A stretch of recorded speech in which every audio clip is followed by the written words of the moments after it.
자, 낙태죄 개정안에 대해서 찬반 여론이 분분한데 여성단체는 낙태죄 개정안은 아예 틀렸고 낙태죄를 통째로 형법에서 없애야 된다. 전면 폐지를 주장하고 있습니다.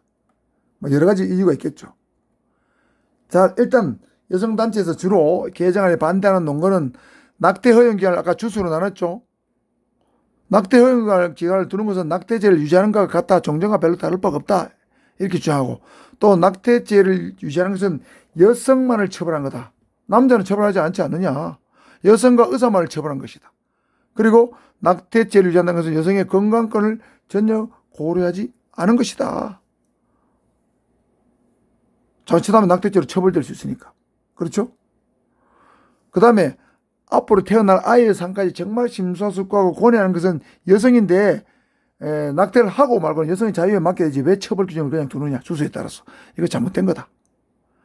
그 다음에 설문조사를 해봤더니 약 99.2%가 개정안에 대해서 낙태죄를 처벌한 걸 반대한다는 얘기죠. 전면 폐지론을 주장하는 여성단체의 주장입니다. 그러니까 개정안은 당연히 반대하겠죠. 그 다음 임신의 주수를 정확히 계산할 수 없다. 임신 주수는 통상적으로 의사들은 마지막 월경일을 기준으로 하는데 월경일이 예를 들면 정기적으로 월경이 나오는 사람도 있지만 그렇지 않은 사람도 많다고 그러죠. 월경이 이제 불순인 사람들은 도대체 월경이 언제 끝난지 기억 못 한다는 거죠. 그러니까 임신 이게 내가 12주인지 13주인지 13주인지 14주인지 이게 사람마다 다 다르다는 거죠. 계산할 수 없다. 그 다음에 의사의 낙태 거절권 신설은 독소조항이다. 본인이 원해서 가면 당연히 낙태를 받아줘야지 왜 의사가 거절하게 하느냐. 이거는 환자가 아니고 임산부를 또 한번 죽이는 거다. 뭐 이런 여성계의 주장입니다. 그 다음 낙태죄 완전 폐지 삭제를 공고한 법무부 양성평등위원회의 권고에도 반한다. 이런 것들이 주로 현재 개정안을 반대하는 여성단체의 주장들입니다. 일리 있어 보이죠? 자, 그런데 개정안을 찬성하는 논거도 또 있습니다. 찬성하는 논거를 가만히 살펴보면 자, 14주 이내에 태어난 손바로 모양 등이 만들어지지 않았고 그렇기 때문에 사실 생명체로 보기가 좀 어렵다.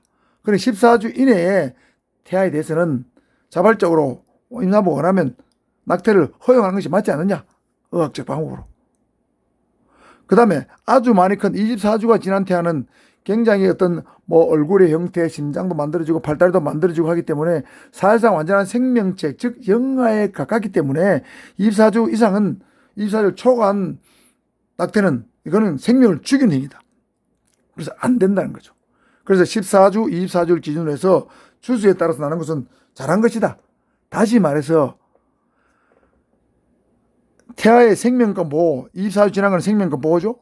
그 다음에 여성의 자유결정권은 14주 이내 또는 14주부터 24주 이내 이런 24주 이내는 여성의 자유결정권이 존중받은 거고 24주를 초과한 것은 여성의 태아의 생명권을 보호하는 거죠.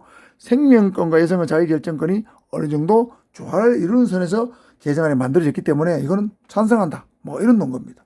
이것도 일리가 있죠. 그렇다면 과연 어느 쪽의 의견이 더 타당성이 있을까요? 자, 결론적으로 말씀드려서 제가 볼 때는 이 낙태죄 문제는 태아의 생명권도 중요하고 또 삶의 주체로서 태어날 아기에 대한 어떤 미래를 고뇌하는 사람도 여성이기 때문에 여성의 자유결정권도 동시에 중요합니다. 그래서 이 두 가지를 동시에 만족시킬 수 있는 적절한 어떤 기준, 이것이 어디까지냐, 이것이 무엇이냐, 이게 가장 중요한 문제 같아요. 그래서 제가 볼 때는 여성단체에서 전면적으로 낙태죄 폐지하는 것은 정말 뭐 25주, 26주, 27주, 28주 된 태아를 없애는 건 매우 위험할 뿐더러 거의 생명체 가깝기 때문에 생명윤리에 어긋난다고 봐야 됩니다. 또 전면 폐지하게 되면 언제든지 낙태를 할 수 있다 하면 임신과 낙태를 요즘 신세대들은 좀 가볍게 생각할 수 있죠. 임신과 낙태를 좀 가볍게 생각할 수 있고 아니라 생각할 수 있습니다. 뭐 혹시라도 잘못되가 애배면 병원에서 없애면 되지 뭐. 물론 그렇게 쉽게 결정하지 않겠지만 그렇게 생각할 수도 있죠.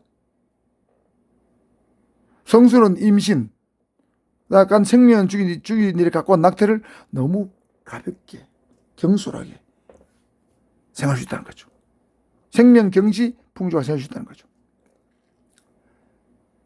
그래서 14주를 이제 개정안에 만들어놨는데 의학계 얘기를 들어보면 대체로 12주 이상이 되면 태아 크기가 10cm 이상이 된다고 합니다. 그리고 태아 크기 정도 되면 일반인적 시술 방법으로 안 되고 특별한 시술 방법을 요구한답니다. 특별한 시술 방법이 요구되기 때문에 산모의 어떤 생명 신체에 상당히 위험이 가중된답니다. 그래서 14주보다는 12주 이내에 낙태를 허용하는 것이 더 낫고, 좀 더 안전하려면 10주 이내로 축소하는 것이 더 태아의 생명권 보호에도 유리하고, 그렇죠? 여성의 자기 결정권을 확보하는 데 더 유리하다는 거죠. 그래서 10주나 12주 이내에 낙태 수술을 하게 되면 여성의 어떤 건강권도 보장되고, 태아도 뭐 한 10주 정도 되면 9cm 정도 되겠죠? 9cm, 10cm 정도 되니까 그 정도 되면 태아의 생명권도 보호되고, 그래서 주수를 14주가 아니고 10주나 12주 정도로 잘라서 10주나 12주 이내의 낙태만 전면적으로 허용하는 것이 올바르지 않느냐, 저는 이렇게 생각하고, 그 다음에 10주를 했다면 11주부터, 12주를 했다면 13주부터 24주까지는 아까 말씀드렸던 5가지 불가피한 사유와 사회경위 사유를 포함해서, 그 다음에 상담을 받고, 그렇죠? 상담을 받고 24시간의 숙려기간을 거쳐서 의사에 의해서 의학적 방법으로 낙태를 허용하는 것이 양자를 2개의 목적을 동시에 만족시키는 적정한 선이 아니겠는가, 저는 이렇게 판단이 됩니다. 물론 이건 이에 대해서는 견해들이 너무 다양하기 때문에 뭐 같은 젊은 여성 사회도 전면 폐지를 주장하는 사람도 있고, 현재 개정안에 옳다는 사람도 있고, 또 의학적인 전문가들은 10주나 12주가 적당하다고 주장하기 때문에 뭔가 이게 획일적인 정확한 답이 안 나와 있습니다. 그래서 이건 개인의 가치관이 적용될 수 있지만, 제가 종합적으로 의사의 입장이라든가 여성의 입장이라든가 태아의 입장을 다 생각해 봤을 때 저는 이것이 가장 적절한 기준점이 아닐까, 이렇게 생각을 해 봤습니다. 자, 그래서 이 법이 만약 어떤 식으로 통과된다면, 그에 따라서 법이 통과되면 일반 국민들의 어떤 행태, 임신한 여성의 어떤 임신을 했을 때 이 낙태를 받아들이는 어떤 관점이 많이 바뀔 겁니다. 그래서 이 법을 처음에 정할 때 잘 정해야 될 것 같아요. 몇 주를 과연 기준으로 할 것인가. 그렇죠? 그렇지만 전반적으로 봤을 때 개정안을 살펴보면 14주 또는 12주 이내는 무조건 이제 허용하고, 또는 10주 이내는 무조건 허용하고, 그 다음에 뭐 12주, 14주부터 24주까지는 제한적 범위 내에서 허용해서 허용하면서 약간 더 쉽게 만들었죠. 약간 더 쉽게 만들었어요.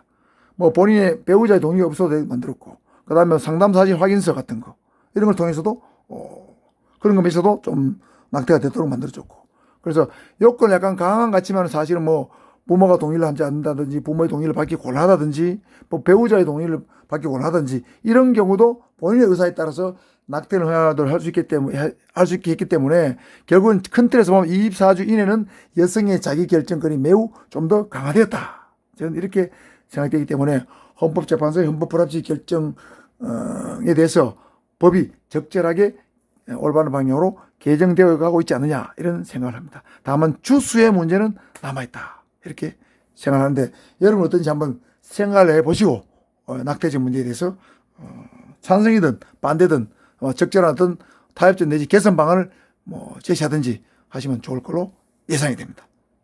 자, 오늘 낙태죄 찬반 토론 여기서 마치겠습니다. 감사합니다.